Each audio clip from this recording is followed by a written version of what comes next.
उन्होंने सोचा भैया ये जो भारत है अभी ये तो कोरोना में फंसा पड़ा है, पूरी हालत खराब है, अभी तक है मौके पे चौका मार लो, क्रिकेट की भाषा में कहूं तो मौका चाहे फ्लाइटेड बॉल है, चौका मार दो, बल्ला घुमा दो। पर वो समझ ही नहीं पाए कि हमने सियाचिन में 36 साल काटे हैं। उसके बाद उन्हें लगा यार पीपीए सब में रोक देंगे, हमने अपनी प्रोडक्शन बनाई, अपनी प्रोडक्शन नहीं बनाई, दुनिया में दवाई दी, अपना वैक्सीन निकाला, वैक्सीन में हमारे साथ दौड़ कर रहे थे, $2 बिलियन लेके जा रहे थे, कोई खरीदने वाला नहीं है फखर साहब। हमारी वैक्सीन तो आपको मैंने ब्राजील ने तो जहाज भेज रखा है, कह रहे भाई इसमें वैक्सीन बना दो। हमें डायरेक्ट बोलूंगा जो अभी इंडिया में जो चाइना में अभी जो कोरोना के बाद हुआ, जिसको कोरोना वायरस को मैं तो उसको चाइनीज वायरस कहता हूँ, चाइनीज वायरस के बाद जो दुनिया में हाहाकार मची है, तो एक भारत का इंडिया का एक नया रोल उभर के आया। Alternate to China is India. और ये चाइना और काफी लोग हैं दुनिया में जिन्हें ये बात घमारा नहीं हो रही है, बहुत तकलीफ हो रही है, बहुत तड़प रहे हैं। अब वो क्या कर रहे हैं, साम दाम दंड भेद कुछ भी करके इसको रोको। अब मैंने आपको एग्जांपल दिया भाई साहब, चाइना ने वैक्सीन बनाया, 73 साइड इफेक्ट।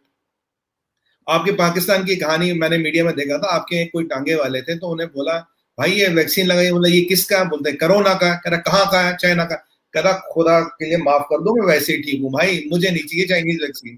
ये पाकिस्तान की बात है। अब बताइए ये बांग्लादेश में भी हुआ, इंडोनेशिया में ही हुआ। चाइना का अपना डॉक्टर कहता भाई 73 इफेक्ट है और कुछ तो फेटल इफेक्ट है। हमारे वैक्सीन के बारे में उन्होंने थोड़ा इधर उधर कहा। 30 लाख लोगों को फखर साहब आज के डेट में वैक्सीन लगाई, एक बंदे का बताइए साइड इफेक्ट, एक बंदे की मौत हुई। प्रोमिनेंट लोग जितने हमारे यहाँ डॉक्टर है, बड़े बड़े हॉस्पिटलों के, सबको वैक्सीन लग गया, इंडियन वैक्सीन। हम एक कंट्री जिसने 8 वैक्सीन बनाई, राइट। दुनिया में केवल 3 कंट्री वैक्सीन, हमारा वैक्सीन सबसे सस्ता है, -72 की डिग्री नहीं, उनका वैक्सीन $100 का है अमेरिकन, हमारा वैक्सीन $3 से $4 का। जो ह्यूमैनिटी को वैक्सीन जा सकती है, आखिरी आदमी को दुनिया में जा सकती है, वो हमारी जा सकती है। अब हम आने वाले टाइम में फार्मा सुपर पावर बनने के कगार पे। फार्मा का मार्केट भाई साहब $7.5 ट्रिलियन का है, करीब 15% of 15% of global GDP pharma बांटकर। अगर हमने वैक्सीन सब में बांट दी, 170 कंट्रियों में HCQ दिया, पाकिस्तान में भी दिया, पाकिस्तान ने अपने रूट बदले इंडिया से दवाई इंपोर्ट करने के लिए। ह्यूमैनिटेरियन हेल्प करनी चाहिए, क्योंकि हमारी पाकिस्तानी से कोई दुश्मनी नहीं है, कॉमन आदमी से हमारी कोई दुश्मनी नहीं है।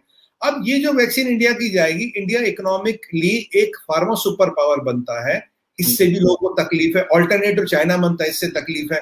जब कोरोना शुरू हमारे एक पीपी एक मास्क नहीं बनता था, आज 5 से 10 मिलियन हम दिन में बनाते हैं, एक्सपोर्ट कर रहे हैं। तो काफी सारी ऐसी चीजें हैं। और जो हमारे आदरणीय प्रधानमंत्री जी, उनका आत्मनिर्भर भारत और मेक इन इंडिया दोनों अच्छे चल रहे हैं। इससे भी बहुत लोगों को तकलीफ है साहब। आप ह्यूमैनिटी की मदद करो ना, आप लास्ट आदमी की मदद करो ना अफ्रीका गांव में, उसमें भी तकलीफ है। ये है कि आप ह्यूमैनिटी की मदद क्यों कर रहे हैं। और लास्ट पॉइंट बोलूंगा, बहुत बड़ी फार्मा कंपनियां भी हैं फखर साहब, उनको भी तकलीफ है। अगर $3-4 की वैक्सीन दुनिया में बिकने लगी, $100 वाली कौन खरीदेगा साहब।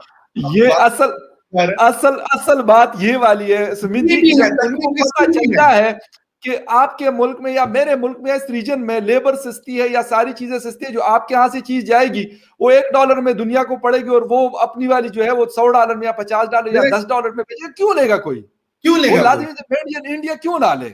आप देखिए अफ्रीका में 70% दवाइयां तो हमारे से जा रही है। वो यूरोपियन अमेरिकन दवाइयां कहां से देंगे भाई साहब, ट्रकों में डॉलर लेके कहां से देंगे। वो है ही नहीं उनके पास, इतना हिसाब किताब ही नहीं है। ये असल चीज सर यही है कि मैं जब भी ये देखता हूं, जब उनको लगता है कि हमारे इंटरेस्ट हम यहाँ लूज कर रहे हैं, उस वेस्टर्न मुल्कों को तो कुछ ना कुछ ऐसा करते हैं। आपके साथ भी करते हैं, हमारे साथ भी करते हैं। हमारा तो खैर इतनी इकोनॉमी नहीं है, बहुत छोटी आप लोगों के, मतलब शायद 7-8 गुना हमारी इकोनॉमी आपसे छोटी है। लेकिन उसके बावजूद भी जब उनको लगता है कि अगर यार ये 2-4 मुल्क खड़े हो गए और इन्होंने अपने आप को सेटल डाउन कर लिया, तो फिर तो हमारी मतलब दुकानदारी खत्म है। फिर कौन पूछेगा कि अमेरिका सुपर पावर, तो यूके, तो फला फला फला, खत्म हो जाएगा वो सारा। अच्छा सुमित जी, 1-2 चीजें हैं। एक तो चाइना के ऊपर आऊंगा, बिल्कुल सही है, आपने सही पॉइंट आउट किया। मेरे भी उसके हवाले से बहुत सारे सवाल आते हैं। हिंदुस्तान की बहुत ज्यादा मैं कहूंगा रिजर्वेशन है चाइना के हवाले से। काफी हद तक मैं कहता हूं ठीक है, उसमें मैं ये नहीं कहता कि उसकी सारी गलत है, सारी अगर ठीक नहीं हो तो सारी गलत भी नहीं है, बहुत सारी सही है।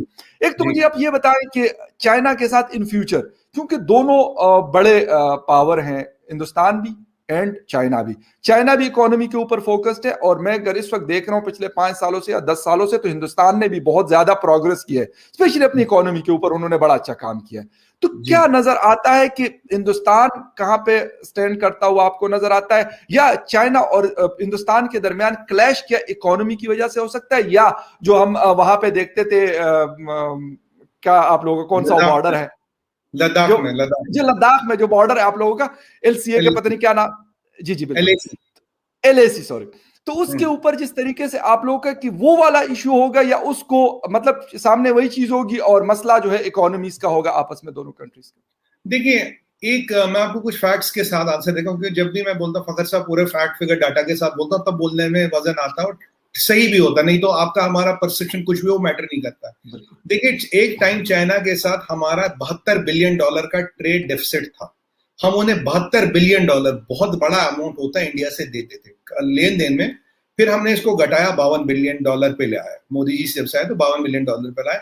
आपने याद है मोदी जी, वो जी जिनपिंग साहब यहाँ आए थे, उन्हें महाबलेश्वर ले गए, अच्छी तरह से बात हुई।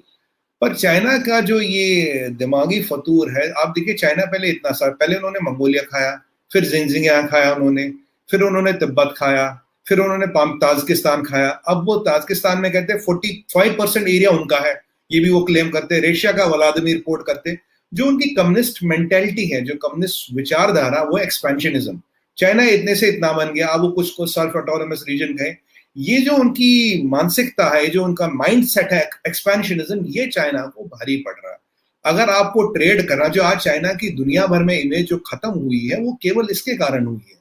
अगर आपको ट्रेड करना, आप करिए, ऐश करिए, पर जो हम भी उनको, भाई साहब $50 बिलियन बहुत बड़ा अमाउंट होता, अब भी हम देते थे उन्हें सरप्लस में, पर उन्हें वो गवारा नहीं था, उन्हें अपनी वही चीजें करनी थी। अब क्या हुआ, कोरोना का टाइम था, उन्होंने सोचा भैया ये जो भारत है अभी, ये तो कोरोना में फंसा पड़ा है, पूरी हालत खराब है, अभी तक है, मौके पे चौका मार लो, क्रिकेट की भाषा में कहूं तो मौका चाहे फ्लाइटेड बॉल है, चौका मार दो, बल्ला घुमा दो। पर वो समझ ही नहीं पाए कि हमने सियाचिन में 36 साल काटे हैं, बैटल हार्डेंड आर्मी, आपकी आर्मी 60 साल पहले वियतनाम में लड़ी थी, वहां भी हारी थी। देखिए, फौज की मार्चिंग कराने से कोई फौज बड़ी नहीं होती, फौज में लड़ने का जज्बा होना चाहिए, लड़ने की तरबियत होनी चाहिए, वो आप में है नहीं। अब उन्होंने गलवान में हमसे बात करने का, उन्होंने गलवान में क्या किया आपको पता है, हमने, हमारे 20 जवान शहीद हो गए, हमारे 20 भाई शहीद हुए, 135 कब्रें जी जिनपिंग छुपा रहा है, बता नहीं रहा 135 लोग उसके मरे, आज तक नंबर डिक्लेयर नहीं किया। यूएस, फ्रेंच, अमेरिकन इंटेलिजेंस ने बोला 135 लोग मारे हमने उनके।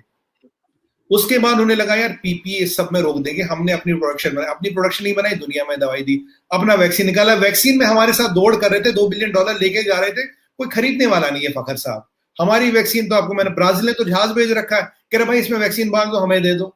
तो ये जो कहने की बात है, क्योंकि हम मानते वासुदेव कुटुंबकम, सारा विश्व हमारा परिवार है, इसको एक बड़ी फैमिली की तरह रहे। हमें कभी किसी की जमीन पे हमारी नजर नहीं थी। आप बताइए, हमने कभी किसी की जमीन पे कब्जा किया? हमारी छोटी छोटी कंट्रियां नेबर है, किसी पे हमने 1 इंच जमीन किसी की खाई हो? नहीं, हमारा मतलब ही नहीं। उनका सारा गेम ये जमीन बढ़ाओ बढ़ाओ बढ़ाओ बढ़ाओ।